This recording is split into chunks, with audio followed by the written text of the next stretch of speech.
with a global response to the latest strain of coronavirus, named the Omicron variant, and the race to find answers. As more travel bans begin and the financial markets respond to the news, we need to stress there is a lot we do not know about this variant, and it could take weeks before we have any definitive data.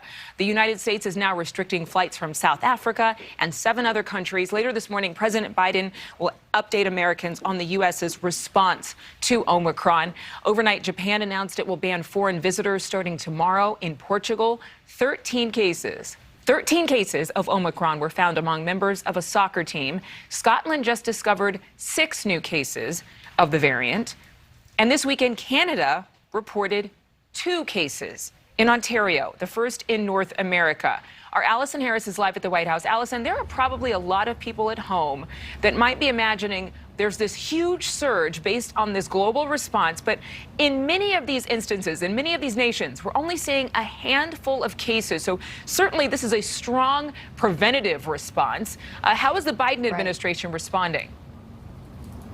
That's exactly it, Adrienne. And there's still so much that scientists have yet to learn about this variant. We know from the White House that Dr. Fauci told the president yesterday that he believes that our existing vaccines provide a degree of protection against COVID, and including this variant. This morning, the White House is urging Americans to go ahead and get their booster shots.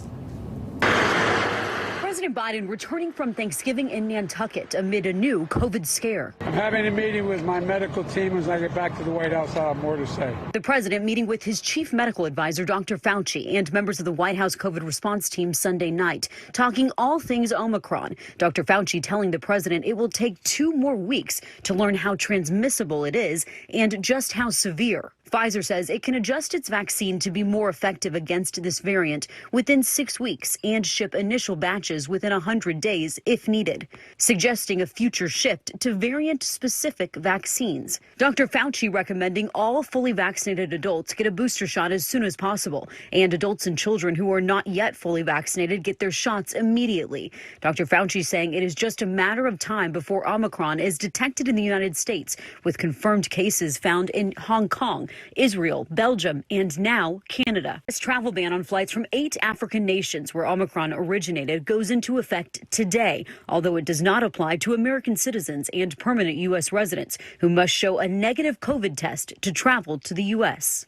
We don't know a lot about the variant except that it is a great concern. It seems to spread rapidly. And we know that the president will be briefed by the White House COVID response team on this new variant again later this morning, and then he will deliver remarks later this afternoon on the latest of what we know about this variant, as well as what the administration is continuing to do to try to prevent this spread. Adrienne? All right, Allison, thank you. The move is not being applauded by everyone. In fact, some are saying that the travel bans are completely uncalled for. Thank you so much for watching. Make sure to click on the red subscribe button below so you can get more of NewsNation's fact-driven, unbiased coverage.